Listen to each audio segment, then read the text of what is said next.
From a 2020 Western Governors University blog post, it states that adults pursuing education stems from a desire for self-improvement, a professional need for specific skills, or want to expand available job possibilities. Dr. Laura Jane, the Director of Student Services in the College of Music and Media at Loyola University, New Orleans, backs this up. So I find our online learners tend to be older adults who are choosing an online program because they're not traditional anymore. They probably did some undergraduate work on the ground and for whatever reason had to drop out, whether it was financial or any number of things.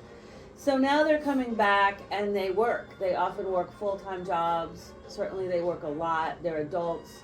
So they're more dedicated, right? They see the value of a college degree in a way that they didn't when they were here. Or they just... Albert DuPont is a technology coordinator and media instructor at Loyola University, New Orleans. He says flexibility also plays an important role compared to students who are fresh-faced out of high school.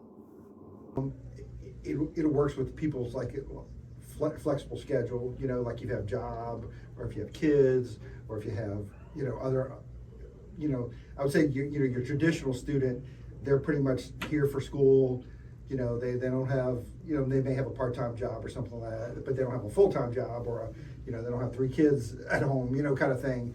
So they can kind of focus on school, whereas the online learner can be flexible. Let's say I only have from 7 to 10 o'clock at night every night, or something like that. Well, online schools can usually accommodate that, where you learn, you just kind of go through the modules and, so I think the flexibility is what's good about it.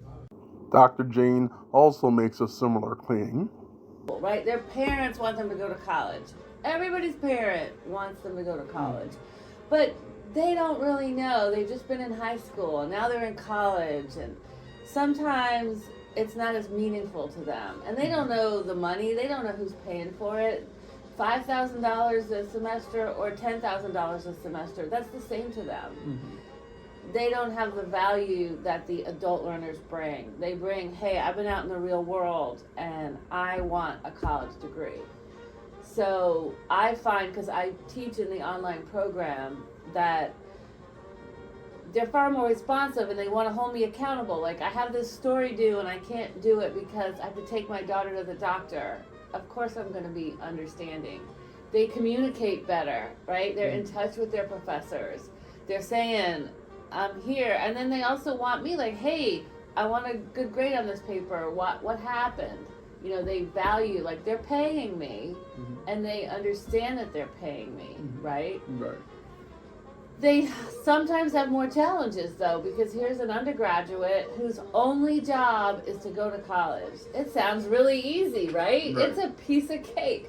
All they have to do is live somewhere and go to college full time.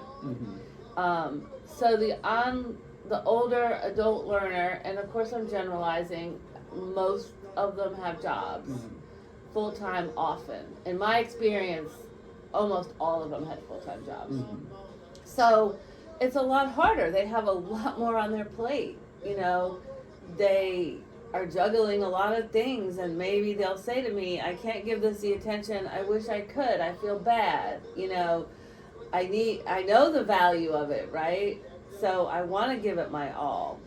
So they have more distractions in a lot of ways than the traditional undergraduate student. Professor DuPont also shares the same sentiment. College learners do that. Life experiences, I think. Just because they've already probably worked for a while, dealt with a lot of different people. Whereas like high school students students coming right from high school, they may, have never had a full-time job, they've never had to support a family, it's just a different life experiences. And I think, I think they just come at a different perspective. And some of them, right away take it seriously, but then some of them, it takes them a little while to get into that groove to take it seriously. And I find the adults who take it, like, jump right in and want to, get to work and get it done kind of thing, Whereas your traditional students, they still want to go play video games and go out with their friends and that kind of stuff. So I think that's the difference. Yeah, like I'm not up on that, but I'm thinking it's probably the where it's like where you set like the course out like every week, where you're not really interacting live with your professor. I find just watching my daughter who took some online classes, sometimes I'd see, or even students who would be sitting in this room here taking online classes, they'd have the professor talking and lecturing, but they're playing on their phone. I find it's a little harder for them to pay attention maybe when it's that online. They have to really be focused and committed to it, I think. Whereas it's now the work as you go, they'll do the work and turn it in. But Reporting for Loyola News, I'm Nizar Berryhill.